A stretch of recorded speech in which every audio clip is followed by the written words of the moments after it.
Sir ಬಹುಶಃ heal in India ಅನ್ನುವಂಥ concept ಇದು ಎಷ್ಟು ಪ್ರಾಕ್ಟಿಕಲ್ ಕಾನ್ಸೆಪ್ಟ್ ಇದು, ಎಷ್ಟರಿಂದ ಇದರಿಂದ ಎಫೆಕ್ಟ್ ಆಗಬಹುದು, ಎಷ್ಟು ಇದಕ್ಕಿಂತ ಭಾರತಕ್ಕೆ ಉಪಯೋಗ ಇದೆ ಇದರಿಂದ?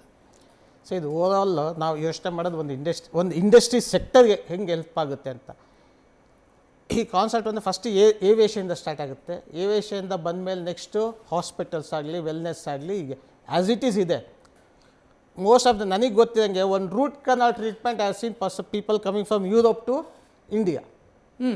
Root canal treatment, so it's a basic. ನಮ್ಮ ಇಂಡಿಯಾದಲ್ಲೇ root canal treatment is a basic treatment for dentist.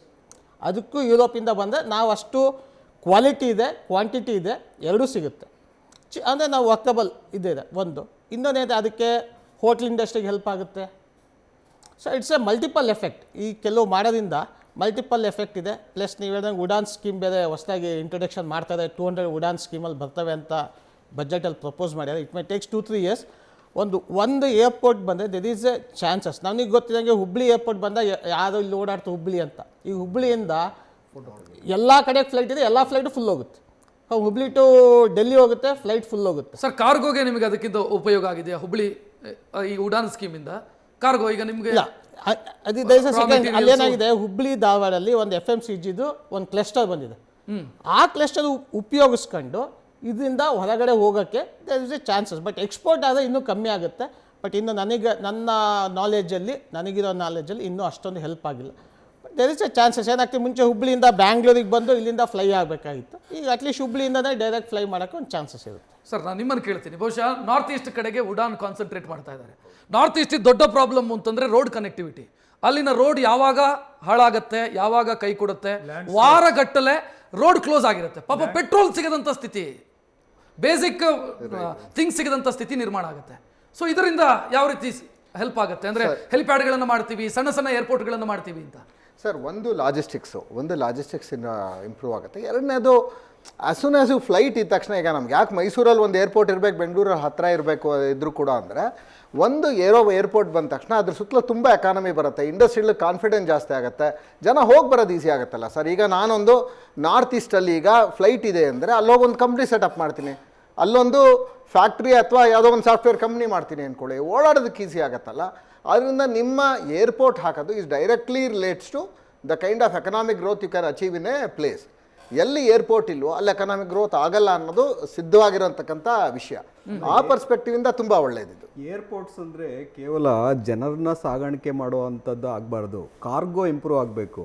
Cargo ಅದರಲ್ಲಿ ನಾವು ಕೃಷಿ ಬಗ್ಗೆ ಮಾತಾಡಿದ್ವಿ, ಕೃಷಿ ಎಕ್ಸ್ಪೋರ್ಟ್ ಆಗಬೇಕು, ಅದ್ರ ಮೂಲಕ ಇಲ್ಲಿಂದ ಬೇರೆ ಕಡೆ ಟ್ರಾನ್ಸ್ಪೋರ್ಟ್ ಆಗಬೇಕು. ಎಲ್ಲಿ ಡಿಮ್ಯಾಂಡ್ ಇದೆ ಅಲ್ಲಿ ಫೈಂಡ್ ಔಟ್ ಮಾಡಿ ಅದನ್ನ ಎಕ್ಸ್ಪೋರ್ಟು ಇಂಪೋರ್ಟ್ ಮಾಡ್ಕೊಳ್ಳಿ ವಿತಿನ್ ಇಂಡಿಯಾ ಮಾಡೋದನ್ನಾದರೆ ಆವಾಗ ಒಂದು ಉಡಾನ್ ಸ್ಕೀಮು ಸರ್ ನಿಮ್ಮನ್ನು ಕೇಳಬೇಕಾಗಿರೋದು, ಈ ಉಡಾನ್ ಸ್ಕೀಮಿಂದ ಕೃಷಿ ಕ್ಷೇತ್ರಕ್ಕೆ ಕಾರ್ಮಿಕರ ಕೊರತೆ ಆಗ್ತಾ ಇತ್ತು. ಹೌದು, ಎಲ್ಲೋ ಬಿಹಾರದಿಂದ ಈಗ ಬಂದು ಇಲ್ಲೆಲ್ಲೋ ಕೃಷಿ ಮಾಡ್ತಾ ಇದ್ದಾರೆ.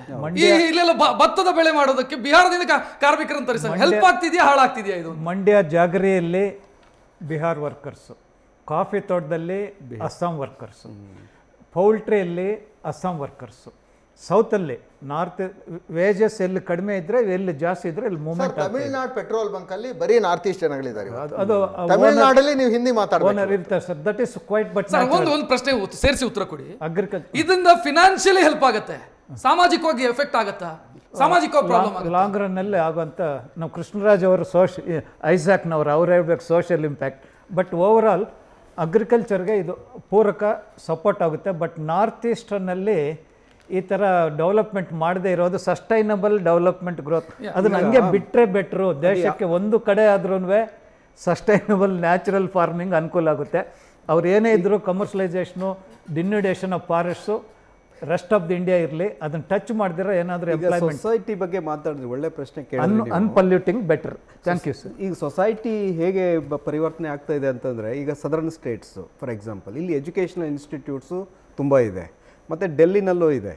ಸೊ ಎಲ್ಲಿ ಈ ಸ್ಟೇಟ್ಸಲ್ಲಿ ಎಜುಕೇಟೆಡ್ ಪೀಪಲ್ ಇರ್ತಾರೆ, ಅವರು ಸ್ಕಿಲ್ ಜಾಬ್ಗೆ ಹೋಗ್ತಾರೆ, ಅನ್ಸ್ಕಿಲ್ ಜಾಬ್ಸು ಹಾಗೆ ಉಳ್ಕೊಳ್ಳುತ್ತೆ. ಅದಕ್ಕೆ ಏನಾಗ್ತಾ ಇದೆ, ಈಗ ನಾರ್ತ್ ಈಸ್ಟು ಇಲ್ಲೆಲ್ಲ ಏನು ಎಜುಕೇಷನ್ ಇಲ್ಲ, ಅಲ್ಲಿ ಮತ್ತು ಎಜುಕೇಟೆಡ್ಸ್ ಇಲ್ಲ, ಅವರೆಲ್ಲ ಏನು ಮಾಡ್ತಾ ಇದ್ದಾರೆ, ಈ ಒಂದು ಅನ್ಸ್ಕಿಲ್ ಜಾಬ್ಸನ್ನು ಜಾಸ್ತಿ ಮಾಡೋದು ಒಂದು ಪರಿಸ್ಥಿತಿ ಆಗಿದೆ.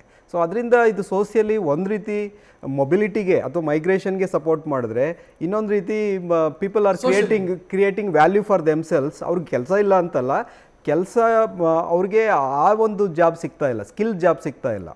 ಅನ್ಎಂಪ್ಲಾಯ್ಮೆಂಟ್ ಏನು ಪ್ರಾಬ್ಲಮ್ ಇದೆ ಅಂದರೆ they are searching for skill job. ಈಗ MA ಮಾಡಿಬಿಟ್ಟು ಯಾಕೆ ವೈ ಈ should work in the petrol bunk ಅಲ್ವಾ? ಸೊ ಹಾಗಾಗಿ ಆ ಸ್ಕಿಲ್ ಜಾಬ್ಸ್ ಕ್ರಿಯೇಷನ್ ಆಗ್ತಾ ಇಲ್ಲ. ನಾನು ಈ ಪ್ರಶ್ನೆಯನ್ನ ಸುರೇಶ್ ಅವ್ರಿಗೆ ಕೇಳಬೇಕು. ಡಿಗ್ನಿಟಿ ಆಫ್ ದ ಲೇಬರ್ ನಾನು ಒಪ್ಕೊಳ್ತೀನಿ, dignity of the labour correct. But ಒಂದು ಪ್ರಶ್ನೆ ಬರುತ್ತೆ, MCOM ಮಾಡಿದ್ದೀನಿ, ನನ್ನ ಯೋಗ್ಯತೆಗೆ ತಕ್ಕಂಥ ಕೆಲಸ ಸಿಗ್ತಾ ಇಲ್ಲ. ಸೊ ಕರೆಕ್ಟು, ಕೆಲಸದಲ್ಲಿ ಮೇಲೂ ಇಲ್ಲ ಕೀಳು ಇಲ್ಲ. ಬಟ್ ನಾನು ಕಲ್ತಿದ್ದೊಂದು, ಈಗ ನಾನು ಜರ್ನಲಿಸಮ್ ಮಾಡಿದ್ದೀನಿ, ಇಲ್ಲಿ ಬಂದಿದ್ದೀನಿ, ಇಲ್ಲಿ ಕೆಲಸ ಮಾಡ್ತಾ ಇದ್ದೀನಿ, 14 ವರ್ಷದಿಂದ ಮೀಡಿಯಾದಲ್ಲಿ ಕೆಲಸ ಮಾಡ್ತೀನಿ. ನಾನು ಏನು ಓದಿದ್ದೀನೋ ಆ ಕೆಲಸ ನಾನು ಮಾಡ್ತಾ ಇದ್ದೀನಿ, ನನಗೆ ಆತ್ಮತೃಪ್ತಿನೂ ಇದೆ. ಬಟ್ ನನಗೆ ಕೆಲಸ ಇದೆ, ತೃಪ್ತಿ ಇಲ್ಲ. ಸೊ ಈ ವ್ಯವಸ್ಥೆ ಸರಿ ಮಾಡಬೇಕಲ್ಲ ಸರ್. ಇದಕ್ಕೆ ಏನಾಗುತ್ತೆ ಅಂದರೆ, ಈಗ ಇದು ಎಲ್ಲರೂ ಈ ಹರ್ಡ್ ಮೆಂಟಾಲಿಟಿ ಇದೆಯಲ್ಲ, ಯಾವುದೋ ಒಂದು ಕಡೆ ಕಲಿಯೋದಕ್ಕೆ ಈಸಿ ಆಗಿದೆ, ಯಾವುದೋ ಒಂದು ಕಾಲೇಜ್ ಇದೆ, ಅಲ್ಲಿಗೆ ಹೋಗಿ ಎಲ್ಲರೂ ಸೇರ್ಕೋತಾರೆ. ನಿಮ್ಮ ಎಂಪ್ಲಾಯ್ಮೆಂಟ್ ಕ್ರಿಯೇಷನ್ ಏನಾಗಿದೆ, ಅದು ನಿಮ್ಮ ಎಜುಕೇಷನ್ಗೆ ಬ್ಯಾಲೆನ್ಸ್ ಮಾಡೋಕ್ಕಾಗಲ್ಲ. ಇಲ್ಲಲ್ಲ, ಎಲ್ಲೂ ಮಾಡೋಕ್ಕಾಗಿಲ್ಲ, ಜಗತ್ತಲ್ಲೆಲ್ಲೂ ಮಾಡೋಕ್ಕಾಗ್ತಾ ಇಲ್ಲ. ನೀವು ಹೇಳ್ತಾ ಇರೋ ಪ್ರಾಬ್ಲಮ್ ಎಲ್ಲ ದೇಶದಲ್ಲೂ ಇದೆ. ಯಾಕೆಂದರೆ ಯಾವ್ದಾದ್ರು ಒಂದು ಸೆಕ್ಟ್ರಲ್ಲಿ ಒಂದು ಎಕ್ಸ್ಪರ್ಟೈಸ್ಗೆ ಅಷ್ಟೇ ಕೆಲಸ ಇರೋದು. ಅದನ್ನು ಬಿಟ್ಟು ಜಾಸ್ತಿ ಜನ ಅದನ್ನ ಓದಿದ್ರೆ ಅವ್ರು ಬೇರೆ ಏನೋ ಒಂದು ಕೆಲಸ ಮಾಡ್ಕೋಬೇಕು. ಎರಡನೇದು, ನೀವು MCOM ಮಾಡ್ತಾಯಿದ್ರೆ, ನೀವು MCOM ಚೆನ್ನಾಗಿ ಮಾಡಿದರೆ, ನಿಮಗೆ ಫೋಕಸ್ ಇದ್ದರೆ MCOMದ ಕೆಲಸ ಸಿಗುತ್ತೆ. ನೀವು ಯಾತಕ್ಕೆ ಬೇರೆ ಕೆಲಸಕ್ಕೆ ಹೋಗ್ತೀರಾ ಅಂದರೆ, ನೀವು ಮಾಡಿರೋ ಓದಲ್ಲಿ ನಿಮ್ಗೆ ಕೆಲಸ ತೊಗೊಳಕ್ಕಾಗಿಲ್ಲ ಅಂತ. ಇದೆಲ್ಲ ಸ್ವಲ್ಪ ಇಂಡಿವಿಜುವಲ್ ಡಿಪೆಂಡೆಂಟ್ ಆಗಿರೋದು. ನಾವು ರಾಷ್ಟ್ರ ಮಟ್ಟದಲ್ಲಿ ಇದನ್ನೆಲ್ಲ ಸರಿ ಮಾಡ್ತೀವಿ ಅಂತ ಹೇಳೋದು ಕಷ್ಟ. ಯಾವಾಗ ಅಂದರೆ, ನೀವು ಈಗ ಪರಿಸ್ಥಿತಿ ಭಾರತದಲ್ಲಿ ಯಾವ ರೀತಿ ಇದೆ ಅಂತಂದರೆ, ದೇಶದಲ್ಲಿ IIT ಆಗಿರ್ಬೋದು, IIM ಆಗಿರ್ಬೋದು, ನಮ್ಮ ಇನ್ಸ್ಟಿಟ್ಯೂಟ್ಲಾಗಿರ್ಬೋದು, ಬೇರೆ ಯೂನಿವರ್ಸಿಟಿಗಳಲ್ಲಾಗಿರ್ಬೋದು, ಕೆಲಸ ತುಂಬ ಖಾಲಿ ಇದೆ. ಒಂದು ಸರ್ಕಾರ ಫಿಲಪ್ ಮಾಡೋಕ್ಕೆ ಬಂದರೂ ಅಲ್ಲಿ ಎಂಪ್ಲಾಯಬಲ್ ಕ್ಯಾಂಡಿಡೇಟ್ಸು ಸಿಗ್ತಾ ಇಲ್ಲ. ಇಲ್ಲಿ ಎಲ್ಲೋ ಒಂದು ಕಡೆ ಸ್ಕಿಲ್ಲು ಪ್ರಾಬ್ಲಮ್ ಆಗಿದೆ. ಇಲ್ಲಿ ಎಲ್ಲೋ ಒಂದು ಕಡೆ ಎಜುಕೇಷನಲ್ ಇನ್ಸ್ಟಿಟ್ಯೂಷನ್ಸು ನಾವು ಹಾಳು ಮಾಡ್ತಾಯಿದ್ದೀವಿ, ಒಂದು ಎಜುಕೇಷನ್ ಸಿಸ್ಟಮನ್ನೇ ಹಾಳು ಮಾಡ್ತಾಯಿದ್ದೀವಿ. ಈಗ ಇತ್ತೀಚೆಗೆ ಒಂದು ಎಜುಕೇಷನ್ ಸರ್ವೆ ರಿಪೋರ್ಟ್ ಬಂತು, ಸ್ಟೇಟಸ್ ಆಫ್ ಎಜುಕೇಷನ್ ಸರ್ವೆ ಅಂತಂದ್ಬಿಟ್ಟು. ಈಗ ಪಬ್ಲಿಕ್ ಸ್ಕೂಲ್ಸಲ್ಲಿ, ಗೌರ್ಮೆಂಟ್ ಸ್ಕೂಲ್ಸಲ್ಲಿ 8ನೇ ಕ್ಲಾಸ್ ಮಗುಗೆ ABCD ಗೊತ್ತಿಲ್ಲ, ಓದೋದು ಬರೆಯೋದು ಗೊತ್ತಾಗೋದಿಲ್ಲ. ಅಂದರೆ ಯಾವ ಸ್ಥಿತಿಗೆ ಈ ಸ್ಕೂಲ್ಗಳು ತಲುಪಿದೆ ಅಂತ ನೀವು ಹೇಳ್ಬೋದು. ಆದರೆ ಪ್ರೈವೇಟ್ ಸೆಕ್ಟರಲ್ಲಿ ಕಂಪೇರ್ ಮಾಡಿ ನೋಡ್ತಾರೆ ಆ ರಿಪೋರ್ಟನ್ನು. ಪ್ರೈವೇಟ್ ಸೆಕ್ಟರಲ್ಲಿ ಎಜುಕೇಷನ್ ತುಂಬ ಚೆನ್ನಾಗಿ ಇರುವಂಥದ್ದು. ಅಲ್ಲಿ ಸ್ಕೂಲ್ ಅಂದರೆ ಮಕ್ಕಳ ಒಂದು ಸರ್, ನಾವು ನಮ್ಮ ಎಜುಕೇಶನ್ ಸಿಸ್ಟಮ್ ಪುಸ್ತಕದ ಹುಳುಗಳನ್ನಾಗಿ ಮಾಡ್ತಾ ಇದೀವಿ ಅಂತ ಅನ್ಸೋದು. ಇವತ್ತೇನೋ ಅಟಲ್ ಏನೋ ಒಂದು ಸ್ಕೀಮ್ ತಂದಿದ್ದಾರೆ, ಇನೋವೇಷನ್ಗೆ ಒತ್ತು ಕೊಡ್ತೀವಿ. ಆಫ್ಟರ್ ಸ್ಕಿಲ್ ಡೆವಲಪ್ಮೆಂಟ್ ಯಾವಾಗ ಬರೋದು ಗೊತ್ತಾ? ಆಫ್ಟರ್ ದಿ ಮಿನಿಮಮ್ ಎಜುಕೇಷನ್ ಇದ್ದಾಗ. ಮಿನಿಮಮ್ ಎಜುಕೇಷನ್ ಅಂತಂದರೆ ಅಟ್ಲೀಸ್ಟ್ 10th ಇರಲೇಬೇಕು, 12th ಆಮೇಲೆ ಡಿಪ್ಲೊಮಾಗೆ ಹೋಗೋದು, ಅಲ್ಲಿ ಸ್ಕಿಲ್ ಡೆವಲಪ್ಮೆಂಟು. ಅಂದರೆ ಮಿನಿಮಮ್ ಎಜುಕೇಷನ್ ರೀಚ್ ಆದಮೇಲೆ ಸ್ಕಿಲ್ ಡೆವಲಪ್ಮೆಂಟ್ ಮಾಡುವಂಥದ್ದು. ಬಟ್ ಬೇರೆ ಇದೆ, ಈಗ ಫಾರ್ ಎಕ್ಸಾಂಪಲ್ ಬೇರೆ ಬೇರೆ ಸ್ಕೀಮ್ಸ್ ಇದೆ, ಅಕ್ಕಸಾಲಿಗ ಅಥವಾ ಬೇರೆ ಬೇರೆ ಮಡಿಕೆ ಮಾಡುವಂಥದ್ದು, ವಿಶ್ವಕರ್ಮ ಫಾರ್ ಎಕ್ಸಾಂಪಲ್. ಅವು ದೇ ಆರ್ ವೃತ್ತಿ ಬೇಸ್ಡ್ ಸ್ಕಿಲ್ ಡೆವಲಪ್ಮೆಂಟ್, ಅದು ಬೇರೆ. ಸೊ ಇಲ್ಲಿ ಸ್ಕಿಲ್ ಡೆವಲಪ್ಮೆಂಟ್ ಅಂತಂದರೆ, ಈ ಒಂದು ಎಂಟ್ರಪ್ರಿನ್ಯೂರ್ಶಿಪ್ ಡೆವಲಪ್ ಮಾಡಬೇಕು ಅಂತಂದರೆ ಒಂದು ಮಿನಿಮಮ್ ಎಜುಕೇಷನ್ ಇರಬೇಕು, ಓದೋದು ಬರೆಯೋದು ಗೊತ್ತಿರಬೇಕು, ನಂತರ ಅವ್ರಿಗೆ ಸ್ಕಿಲ್ ಡೆವಲಪ್ಮೆಂಟ್ ಮಾಡಬೇಕು. ಸ್ಕಿಲ್ಡ್ ಕೆಲಸಗಾರ ಒಂದೇ ಒಂದು ಇದಕ್ಕೆ ಅಡ್ರೆಸ್ ಮಾಡೋದಕ್ಕೆ ಒಂದೇ ಆಪರ್ಚುನಿಟಿ ಇದ್ದಿದ್ದು ನಮಗೆ ಕೋವಿಡ್ ಟೈಮ್. ನಾನು ಅದು ಎಷ್ಟೊಂದು ಸಲ ಹೇಳ್ತಿದ್ದೆ. ಬಟ್ ಈ ಸಲ ಏನು ಅಂದರೆ, ಇನ್ ಎಜುಕೇಷನ್ ಅಂತ ಹೊಸ ಸೆಂಟರ್ ಆಫ್ ಎಕ್ಸಲೆನ್ಸ್ ಮಾಡಿದಾರಲ್ಲ, ಉದ್ದೇಶ ಏನು ಅಂದರೆ ಅದು ಗೆ ಸಂಬಂಧಪಟ್ಟಿದ್ದಲ್ಲ, ಎಜುಕೇಷನಲ್ಲಿ ಹಾಗೆ AI ತರಲಿ ಅಂತ. ನಿಮಗೆ ಆ ಥರ ಲಾಂಗ್ ಟರ್ಮ್ ವ್ಯೂ ಇಟ್ಕೊಂಡು ಮಾಡಿದ್ರೆ ಈ ಪ್ರಾಬ್ಲಮ್ ಸಾಲ್ವ್ ಆಗುತ್ತೆ, ರೈಟ್? ಅಂಡ್ ಎಜುಕೇಷನ್ COE ಇದನ್ನೇ ಮಾಡಬೇಕಾಗುತ್ತೆ. ಹಾಗೆ ಸ್ಕಿಲ್ನ ಜಾಸ್ತಿ ಮಾಡಲಿ, ಹೊಸ ಟೆಕ್ನಾಲಜಿ ಯೂಸ್ ಮಾಡಿಕೊಂಡು. ಸರ್, ಒಂದು ನಿಮ್ಮ ಹತ್ರ ಪ್ರಶ್ನೆ ಕೇಳೋದಕ್ಕೆ ಬಾದಕಿ ಇತ್ತು, ನನಗೆ ಆಗಲೇ ಅದು ಬೇರೆ ಕಡೆಗೆ ಡೈವರ್ಟ್ ಆಯಿತು. ಉಡಾನ್ ಸ್ಕೀಮ್ ಬಂತು. ಈಗ ಇನ್ನೂ ಅದನ್ನು ದೊಡ್ಡ ಮಟ್ಟದಲ್ಲಿ ವಿಸ್ತರಣೆ ಮಾಡುವಂಥ ಮುನ್ಸೂಚನೆ ಕೊಟ್ಟಿದ್ದಾರೆ.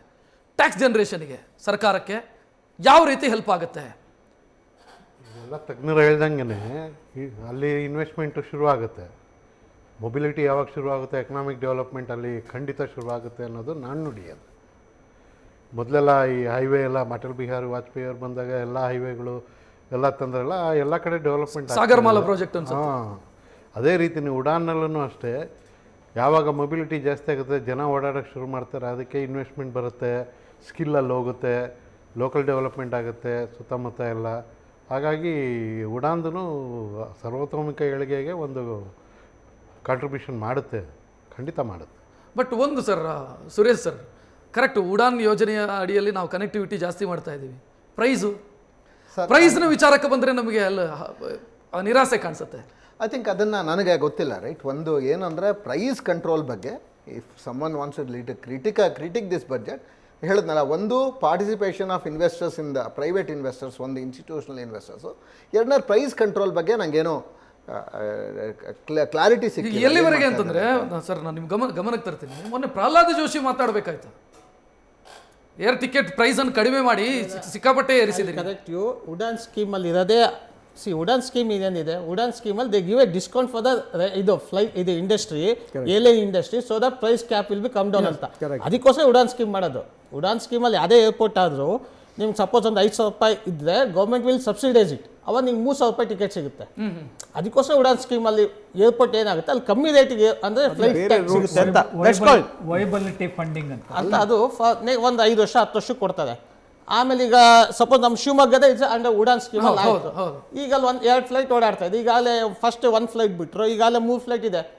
ಹೈದರಾಬಾದ್ಗಿದೆ, ತಿರುಪತಿಗಿದೆ, ಬ್ಯಾಂಗ್ಳೂರಿಗಿದೆ.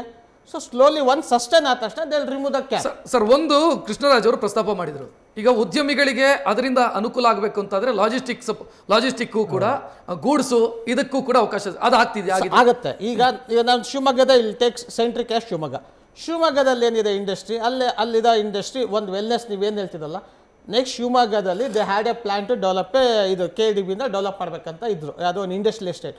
ಪ್ರಾಬ್ಲಮ್ 5,000 ಎಕರೆ ನೀವು ಶಿವಮೊಗ್ಗ ಡಿಸ್ಟ್ರಿಕ್ಟಾಗಿ ಎಲ್ಲೂ ಸಿಗಲ್ಲ. That is the eco sensitive zone. ಅದು 5,000 ಕೊನೆಗಾಲ what they plan wellness industry ಮಾಡಬೇಕಲ್ಲಿ ಅಂತ. ವೆಲ್ನೆಸ್ ಇಂಡಸ್ಟ್ರಿ ಬ್ಯಾಕ್ಗ್ರೌಂಡಲ್ಲಿ ಇಟ್ಕೊಂಡೆ ಅಲ್ಲಿ ಉಡಾನ್ ಸ್ಕೀಮಲ್ಲಿ ಏರ್ಪೋರ್ಟ್ ಮಾಡಿದ್ದು.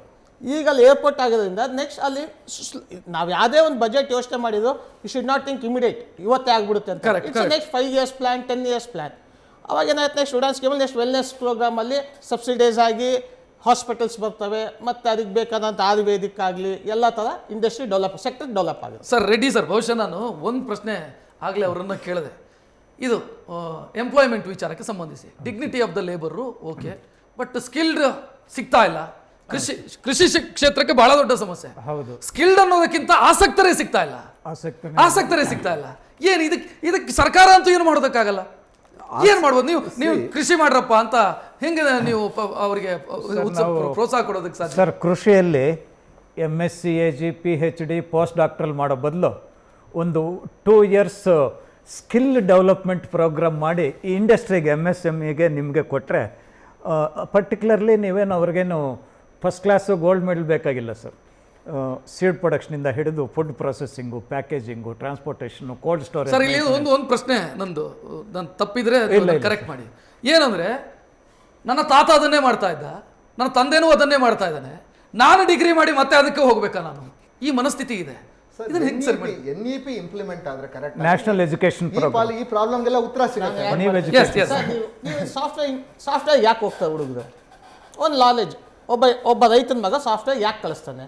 ಅಲ್ಲಿ ತಿಂಗಳಿಗೆ 20,000 ಸಂಬಳ, ಬೇಸಿಕ್ ಸಂಬಳ ಸಿಗುತ್ತೆ ಅಂತ. ಅದೇ 20,000 ನಾನು ಹೊಲ್ದಾಗ ದುಡಿತೀನಿ ಅಂದ್ರೆ, ನನ್ನ ಫ್ರೆಂಡ್ ಮಗ ಈ ವಾಸ್ ಎ ಸಾಫ್ಟ್ವೇರ್ ಇಂಜಿನಿಯರ್, 3 ವರ್ಷದ ಕಳಿಸ್, ಈ ವಾಸ್ ಎ ಸಾಫ್ಟ್ವೇರ್ ಇಂಜಿನಿಯರ್ ಇನ್ ಬ್ಯಾಂಗ್ಳೂರ್. ಅವನು ಇಯರ್ಲಿ ಸ್ಯಾಲ್ರಿ 3 ಲಕ್ಷ ಇತ್ತು. ಅವನೇನು ಮಾಡ್ದ, ಹೊಲದಲ್ಲಿ 8 ಎಕರೆಗೆ used to earn 5-6 lakh rupees. ಯಾಕಂದರೆ ಇದಕ್ಕೆ ಪೂರ್ವಕವಾಗಿ ಎಲ್ಲ ಕಡೆ ನೀರಾವರಿ ಆದರೆ 2 ವರ್ಷಕ್ಕೆ 2 ಬೆಳೆ ತೆಗಿತಾನೆ, 6 ಲಕ್ಷ ಇನ್ಕಮ್ ಬಂತು.